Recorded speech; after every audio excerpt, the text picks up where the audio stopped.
Welcome to the RV Shopper Series. Today we're discussing the shady truth about buying a new RV.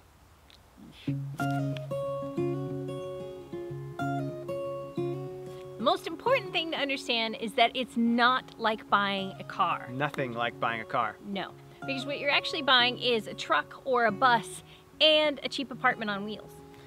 Yeah, it doesn't sound that luxurious or that fancy, but that's the honest truth.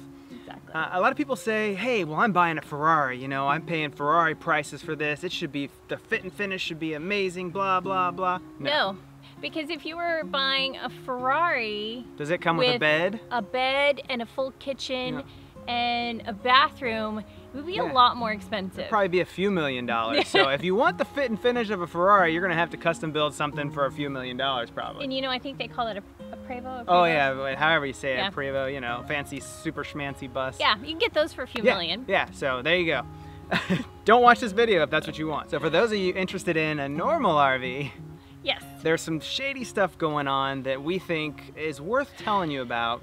And preparing you for, because it's not that we agree with it and it's not that we like it, but we can't change the way things are done. Especially not overnight. You know, we don't agree with it, but it is what it is, but at least we can tell you what we've learned, so hopefully you'll have a little better success when you head out and purchase your first RV. And not end up with a bad one like our first one, so anyway.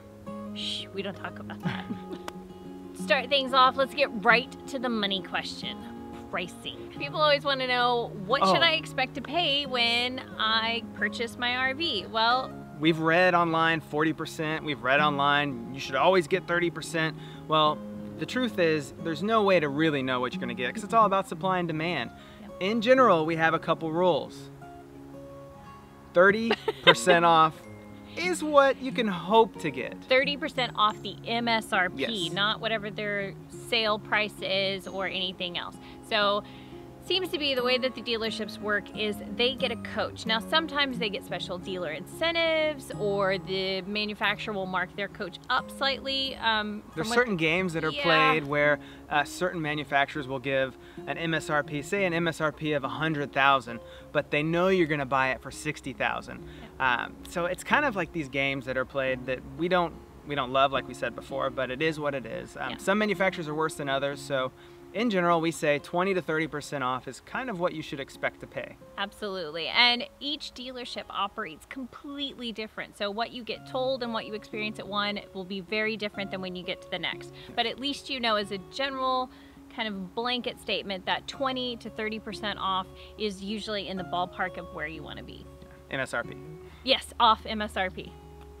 One way to get a good idea of what an RV should sell for is to check online. You can check RV Trader, RV forums. MHS RV is a dealership in Texas, and they are pretty fair pricing right online. Yep, absolutely. And then of course you can always check for used coaches on things like RV Trader, which will help you kind of get an idea of what other people are listing those coaches for. Yeah, but remember, you know, RV Trader is the same thing. You know, dealerships list on there, and then people are selling them, but they have no idea what their coach is worth because they paid a lot more than. Right, and those are not necessarily negotiated prices. That's just their asking price. So, but it still kind of helps give you a ballpark. Hands down, the best deals you can find are at RV shows. So if you visit an RV show, a big RV show, not just a one dealer only RV show, we're talking a real RV show with multiple dealers and multiple manufacturers. They'll run show specials, and whatever those show specials are is kind of the rock bottom price. Maybe even lower than what you can even find at the dealership. Yeah, they all do this thing where they all want to be the one that sold the most coaches at the show. It's definitely a competition between all the manufacturers and especially the dealerships. So it's a good place to really dwindle somebody down to their lowest price possible. Which leads to the next thing is, when's the best time to buy? Where's the best time to buy? In general, we think an RV show is the best place to buy, and if you're not, well, not always, but if you're not going to an RV show, then at the end of the year, at the end of the model year, when they're putting out 2015s and they've got 4 2014s left over, if you like one of those, they're gonna be wheeling and dealing, you're gonna get a heck of a deal. Yeah.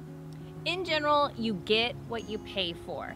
So if you're looking at a coach that is very similar in specs and in size, but yet there is a $20,000 difference between one and the other, you'll want to really start to look at the unseen details, because that money is going somewhere, or they're asking too much for the coach, but it's one or the other. So definitely start asking questions and check out things like wiring. What kind of inverter did they use?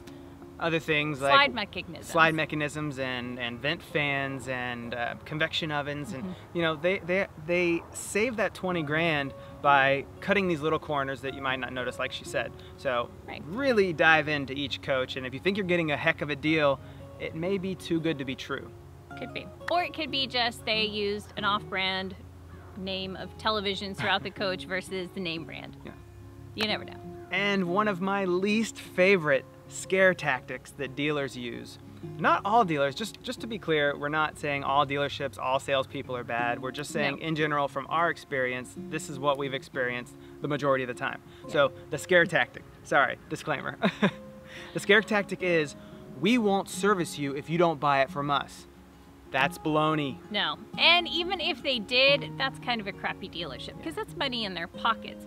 More than anything, we found that that's just something the sales guys use, because if you come in to get service on your coach, they're probably going to service you, and if not, the one that's a few miles up the road will. Yeah, somebody will service you, and if you live in California and you can get your RV that you want exactly how you want it in Texas for $20,000 less, drive to Texas.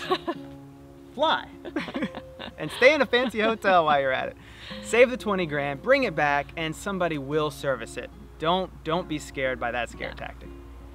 Another thing to know is, don't be discouraged whenever you walk into an RV, whether it's at a show or at a dealership, and it's got a cabinet with the hinges that need to be tightened, or a drawer that's broken, or something small like that.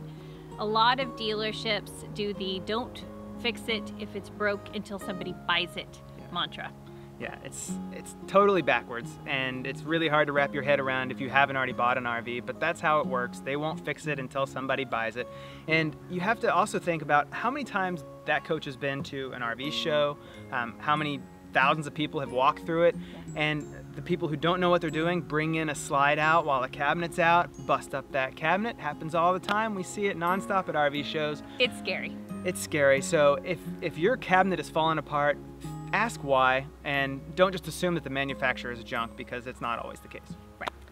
If you've done your research and your homework well, chances are you're probably going to know a lot more about your favorite coach than your salesperson. But you can't blame them. They have so many RVs to look at, memorize, know layouts and features of. It's impossible to know them all. Yeah, so give them a break there. If you've researched the heck out of it for the past 3 years, then you're definitely going to know a lot more than they do. Now, this brings us to another point, which is, don't trust your salesperson. If they say those are dual pane windows, or that it has... Well, my favorite is, we're sitting there looking at an RV, the fridge, it's a residential fridge with no lock, and the guy goes, oh, it's vacuum sealed, it'll keep closed. That's not going to come open while you're driving down the road. Yeah, it will. One turn and all your fridge is... So you can't always trust your salespeople.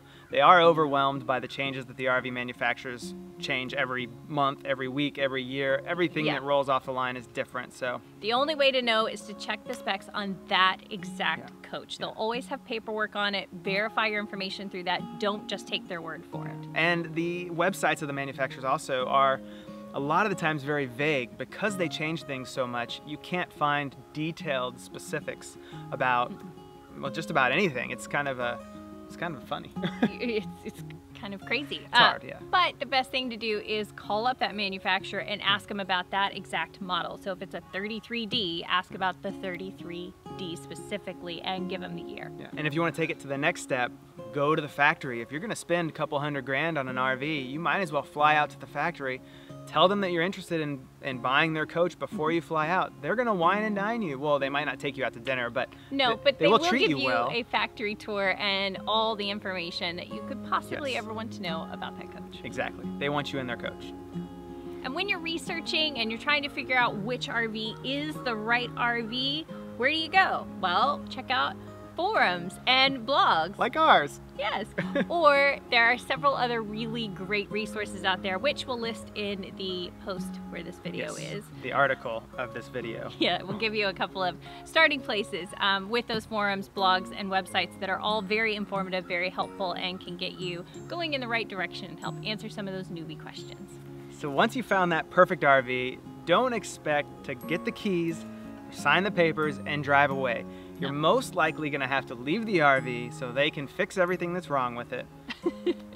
And make those repairs for all of those people that opened your cabinets and your drawers and everything else before you actually purchased it. And make sure you demand that they spend time with you showing how it works. And if you have to, go back again and ask for another walkthrough. You're not going to remember everything with your 1 hour walkthrough that they typically give you. Yes, and other than that, eventually when you do get your RV, you will want to take a shakedown trip, which is a completely different video. Yes, that would be the shady truth about owning an RV, which we'll get to another time. So we have lots more information on the article that you can click right here if you want to click over there and read. Yep. Otherwise, that's it for today. Hopefully we didn't overwhelm you, and stick around for the next installment of the RV Shopper series, where we actually go through the RVs, no more just talking to the camera. See you next time. Bye. Good luck.